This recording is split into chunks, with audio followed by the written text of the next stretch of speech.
آذربائیجان کے دارالحکومت باکو کے قدیم علاقے ایچٹی شہر میں واقع ملتان کاروان سرائے ایک تاریخی عمارت ہے جو اپنے نام اور تاریخ کے حوالے سے منفرد اہمیت رکھتی ہے۔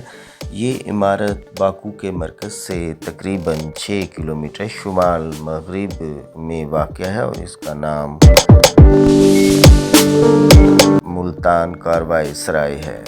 7 صدیوں سے یہ قائم ہے۔ اس کا نام ملتانی پاکستان کے شہر ملتان سے منسوب ہے، جو اس بات کی عکاسی کرتا ہے کہ قدیم زمانے میں بھی وسط ایشیائی اور جنوب ایشیائی خطوں کے درمیان گہرے تجارتی اور ثقافتی تعلقات موجود تھے۔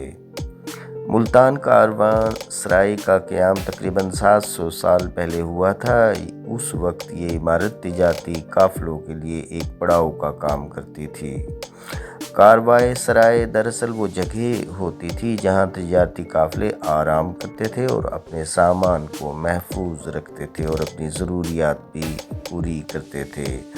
ملتانی کاروان سرائے بھی اس مقصد کے لیے بنائی گئی تھی اور یہ باکو کے قدیم تجارتی راستوں پر ایک اہم مقام تھی۔ ملتانی کاروان سرائے کی تعمیر چوکور شکل میں کی گئی ہے، جو اس زمانے کے روایتی فن تعمیر کی عکاسی کرتا ہے۔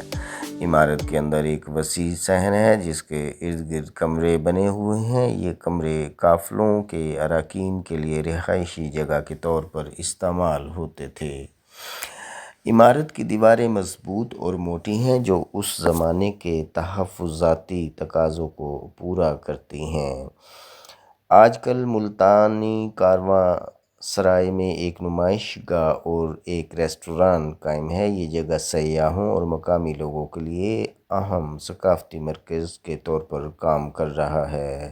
نمائش گاہ میں اس خطے کی تاریخ اور ثقافت سے متعلق نمائشیں ہوتی ہیں، جبکہ ریستوران میں روایتی آذری کھانے ہی پیش کیے جاتے ہیں۔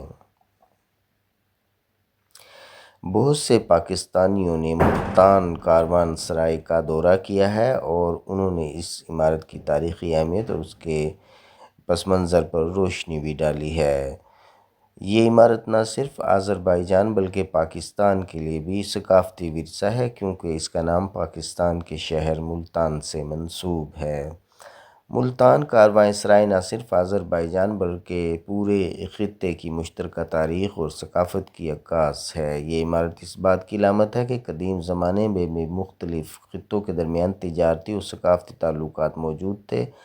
آج بھی یہ عمارت سیاحوں اور تاریخ دانوں کے لیے ایک اہم مقام ہے۔